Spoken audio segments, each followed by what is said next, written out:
Behind is out now on Netflix. It's been out for a couple of weeks, and I finally got around to checking it out. It stars Julia Roberts, Mahershala Ali, Ethan Hawke, and Kevin Bacon. A family's getaway to a luxurious rental home takes an ominous turn when a cyber attack knocks out their devices, and two strangers appear at their door. I considered doing a short review for this, but I realized that I had more to talk about than just what I could talk about in a minute. And plus, two, everybody else is talking about this movie. This seems to be the talk of the town right now. Leave the World Behind has some really good ideas that look really good on paper. It's got an ensemble cast that is putting on an acting clinic. Julia Roberts is good in this movie. I'm not the biggest fan of her. I think she comes across as attention seeking and pretentious at some points. Not here.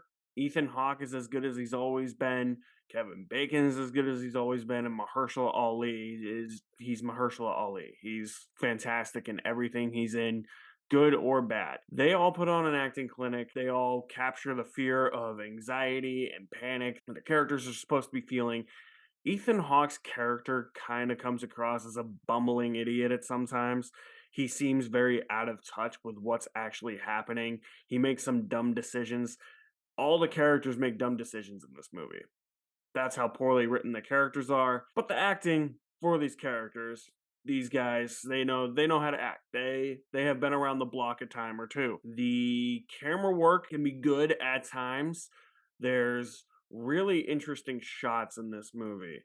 There's one towards the beginning with an oil tanker coming straight for a beach, and you just have this tracking shot that goes to the left that follows the family as they're trying to escape this oil tanker. There's a really interesting overhead shot of Julia Roberts running through a house and outside in a state of panic. And the movie is actually trying to say something. And there is one thing in this movie that I think it actually does hammer home on. The importance of physical media. All you blokes out there who think DVDs don't exist anymore, watch this movie because that shit is why I stock up on DVDs. You understand me now? Apocalypse happens, no internet. I got my bunker full of movies and video games, and no one else is invited. I'm sorry. You all don't believe me. You all think physical media is like out of the question now. I'm sorry. That's just how it works. It's all to myself. Jokes aside, that actually does come into play. It does say that there are things that used to be tangible that maybe might not be popular so much anymore that could still be tangible, that could still be useful. Something like physical media. There's this little girl in the movie who is watching Friends. She's this super fan of Friends, and she's on the season finale. Everything goes out, like the internet, communication devices. She can't access the season finale of Friends on the internet. So what happens is that, hey, spoiler alert for the end, she finds a DVD. She's happy as hell because she gets to watch the ending of Friends. It's a Friends DVD. Thank you for putting that in the movie. Thank you for showing us that physical media still matters in crises like this. But other camera movements and just shots in general and the other messaging of this movie, it's very surface level and a lot of it feels very pretentious. A lot of the camera work feels super in your face, almost like it's a filmmaker who's like, hey, look, I can do this too. Look, everybody else is doing it. I can make a movie. Let me try and be like everybody else. It just got annoying after a while. There's zoom ins on characters' faces for the sake of just a zoom in.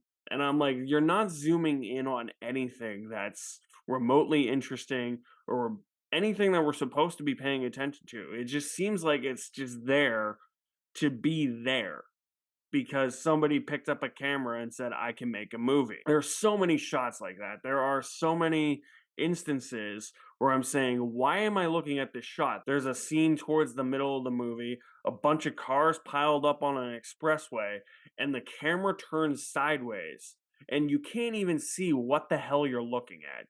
It was so confusing. It just came across to me as someone who felt very pretentious. Someone who wanted to have a certain style and just decided to do everything in his power to be stylistic for the sake of being stylistic. That's how it came across to me. The messages here are very surface level. They are good ideas. It's just the execution of them isn't up to par. What this is basically saying, or at least this is how I saw it, because I know this could be open to interpretations. From my perspective, I saw it as technology is important. We rely so much on technology. What happens when everything we rely on from a technological standpoint is no longer available to us? We don't have access to that. What happens? We go into a state of panic. We go into a state of anxiety. We start fighting each other over certain things. That's kind of how I saw this movie, but it never dug deeper below that.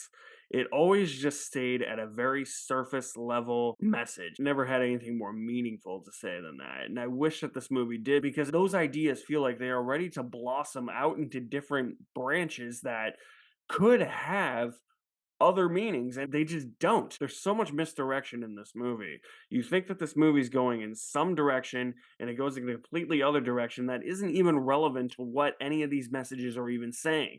So that's also why it feels very surface level to me too.